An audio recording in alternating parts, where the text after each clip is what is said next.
This morning I woke up and received a picture on WhatsApp from one of our members who made Aliyah and now lives in Tel Aviv.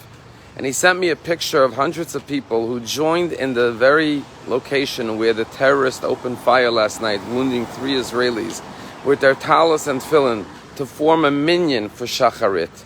And I looked at this picture and I had tears in my eyes. I said, this is the Jewish people. In the very place that there was hatred and darkness, the very next morning, Jews gather in love, in unison, in prayer, turning to God, turning to one another to gain strength and to pray for the victims of the terrorist attack.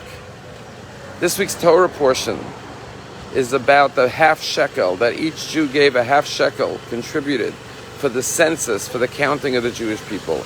And our rabbis explain, why did everyone give a half of shekel, not a whole shekel? And the answer is that as Jews, we always have to remember that we are only a half. We are incomplete without our fellow man. And surely we are incomplete without God. And therefore we always turn to each other and to Hashem, to God. We concluded the holiday of Purim this week. And while we go on to celebrate the next holiday of Passover, I often think about Queen Esther. Queen Esther not only risked her life by going to King Ahasuerus to intervene and save her fellow Jews, but she remained in the palace for the rest of her life, married to King Ahasuerus. Here's a Jewish girl. She was taken against her will to be married to King Ahasuerus. And she has to live this lonely existence, married to this evil king who went along with the immoral plot of Haman to wipe out all the Jews. And the question is, how sad it must be to live such a life. On the other hand, she had the knowledge that she had saved the Jews from a potential Holocaust.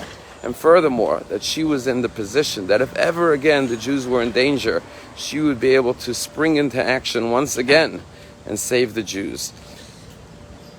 Last week in Israel, a man by the name of Joe Wolf passed away at the age of 94, surrounded by his children and grandchildren and great-grandchildren. Who is Joe Wolf? Joe Wolf was a South African young man who in 1947, when he saw what was happening in Israel, and the birth of the Jewish nation, and how Israel was fighting against the British for independence, he decided he wanted to go join the IDF and fight for the future of Israel.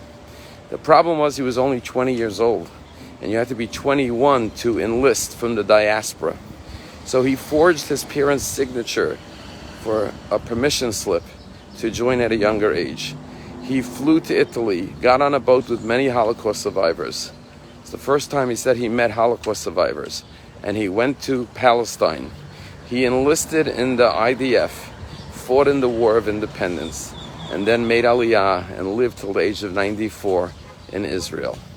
And what those Jews from the diaspora were called were machal, mitnadvei chutz la'aretz, those who contributed to the existence of Israel from the diaspora.